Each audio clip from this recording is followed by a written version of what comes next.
We got Daramgar versus Beast. This is going to be a very, very fun set.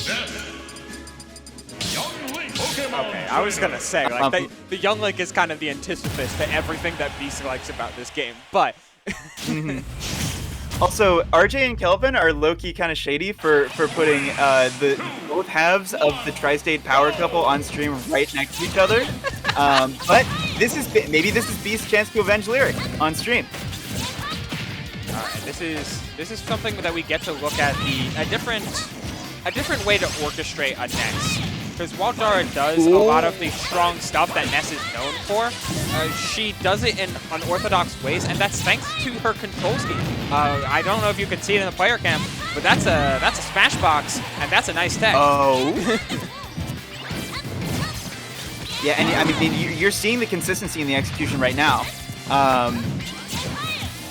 But very quickly forcing Beast onto the Charizard, which is absolutely his strongest character of the three and his scariest character of the three.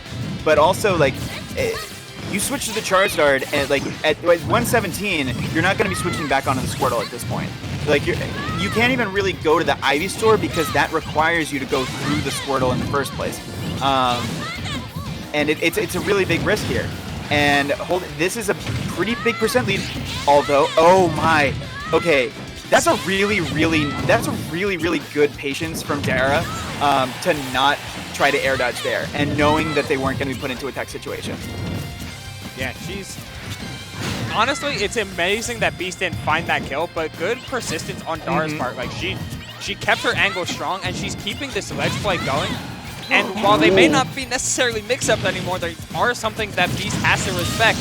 Oh, yeah. But you still have to respect Charizard up strong. That's a move. It's solid anti-air, comes out mad quick, frame 5 or 6. Yep. If you're going to spend a lot of time in the air like Ness does, you have to be aware of something like that. And one thing I'm seeing a lot of right off the bat is that, like, Ness as a character is not slow movement-wise by any means, but doesn't really have, like, super duper explosive, like, chase down movement. Like, Ness's movement is really good at staying glued to somebody, but if Dara does something like ledge drop PK Thunder to give herself ledge, and Beast just flare blitzes across the stage, Dara can't really do anything to chase him down because Ness can't catch up in time. Meanwhile, Beast with that was a Beast stock right there. He just went and dominated that, and you knew the back air was coming there. All right, Dara finds some normalcy with the forward air. That was such a good drop from ledge, reverse PSI magnet into the air dodge back was so good. Giving Dara options to keep Beast in the blender here. All right, now we get to see how good biplats are for Ness. Like, Ness being able to throw out these PK fires, come right at center and auto cancel them on the platform is so good.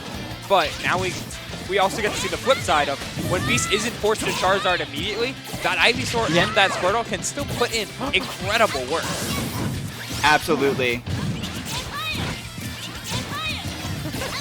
And this is so tough for anybody to cut. Like, you basically have to go through Charizard twice, and you're at the percent where you cannot get hit by anything. And don't even think about taking any risks near the stage. That was a sharking back air from below the stage and downtown. I mean, it's Shark Week, so hey, like, yeah, that's true. Opportune. That's true. Yep. Oh, That's a real crikey moment right there. Man, like, the Irwins are gonna have to take a look at that one because holy boy, that's a real beauty. I've been watching a lot of my mom and I've been watching a lot of the original Steve Irwin Crocodile Hunter. He is so adorable. Like, he is maybe one of the biggest dorks you'll ever meet. But it's just it's so like, if you really want to feel good about nature, just go and watch Crocodile Hunter and watch Steve Irwin's enthusiasm. It's really it's a wonder of the world. Meanwhile, another wonder of the world is Beast's Ivysaur, apparently, because, oh my goodness, the match has just started and Dara's already at 100. Yeah, right. I mean, we're talking about Crocodiles. Ivysaur maybe cabbage, but that's still a cabbage lizard. And Yep. oh, they're looking like it's mighty strong. These downers haven't been able to find their mark, but the ledge pressure is where it needs to be for Beast to make Dara feel the oof. And you can only play with fire for so long. Ness has a lot of tools at the ledge, but you know, quality over quantity sometimes is the lesson that Beast is teaching us right now. Had to switch to Charizard, but that's not a benefit. That's a detriment for Dara, because this guard is going to apply so much pressure if they let him get back to stage, which they are. And in center, you do have to respect a lot of Charizard's crazy burst movement and just how fast this big lizard is. And just how much space Charizard commands through the movement and also through just the wide range. And again, Beast, this is one of the hardest character player combinations to come back against.